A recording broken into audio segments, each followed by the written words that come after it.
This evening we're going to be talking about my music, and I hope you enjoy the show. Thank you. Now that the financial and legal problems with Alan Klein have been solved, there seems to be little in the way to reunite the Beatles. Is that true? Well, I mean, there's little in the business side left in the way, but there's a lot of other things. Just physically, we're all in different places now, and we don't spend time together anymore. You know, that's the problem. We'd have to get to know each other again, because we haven't sort of hung around together like we did in the past. So, I mean, everybody's into their own lives. It seems very difficult, the idea of getting together. But it's just a joke. I mean, it needs a joke when the last offer was for $50 million, and it's crazy, you know. It's trying to put the responsibility of making the world a wonderful place again onto the Beatles. You know, I think that's unfair. I know a lot of people like the Beatles, but it's like 8 years ago we split up, and it's like difficult, you know. It's like we all grew up and we left home. It's like trying to get the family back again, or trying to get us to go back to school again. I suppose the first feeling I really had that was strong, spiritual feeling, was after taking LSD. Somebody, John Lennon and I were having dinner with somebody who was a dentist, and he dropped LSD in our coffee, and we took it, and ever since then it's all changed.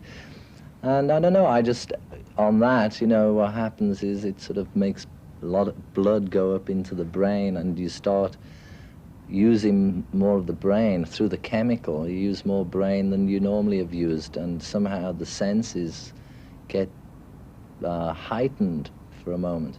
And I don't know, I just took one look at the trees and the grass and the sky, and I thought, yeah, that's it. You have also done a lot for the third world, looking at your Bangladesh concert. Well, really, that happened because of my friendship with Ravi Shankar.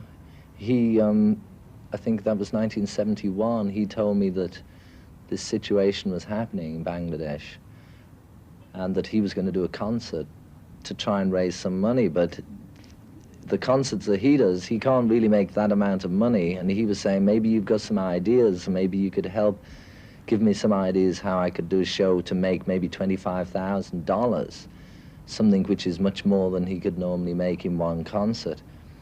And then he gave me a lot of information about the war, and I read a lot about it, and once I got to understand what was happening, because what happened, there was more people killed, murdered in Bangladesh than in the Second World War, and not many people knew about it. So the more I read about it, the more I became involved with it, so I said, okay, I'll come on the show as well. And then I started to organize it, because I thought, if we're going to do it, let's do it big, and let's not make 25,000. Let's make $5 million. How do you feel about 33 and a third? Yeah, I liked it.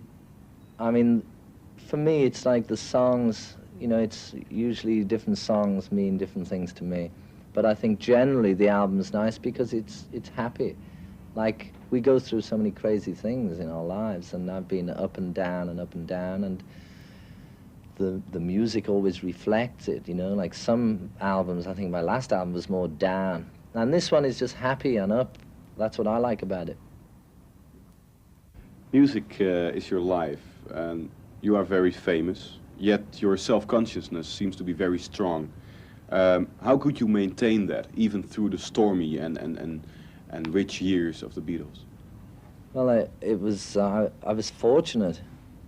In that respect, the Beatles were fortunate that there was 4 people, because I think for somebody like Elton, you know, who's on his own, it's more difficult. You go crazy. With the 4 of us, we either went crazy together, you know, which made it easier, or we stopped ourselves going crazy because we had each other's company. But at the height of it all, was the thing where I got involved with India anyway, and for me it was the meditation. Meditation was the key to releasing all the anxieties and frustrations. You know, when the nervous system gets wound up, then meditation is a way of helping to restore some sort of order. That it's like a mirror has become dirty, and so through meditation and yoga, it's the process of trying to polish the mirror so that we can reveal what we really are, which is Satchitananda, perfection, and that's it. Each one is potentially divine, and the goal is just to realize that. So, I mean, that's all I want to do. Nothing much. Well, I hope you enjoyed the show. It was a little short this time, so maybe when they get the longer time, we'll do a longer show. Anyway, I hope you enjoyed it. Thank you very much. Good night.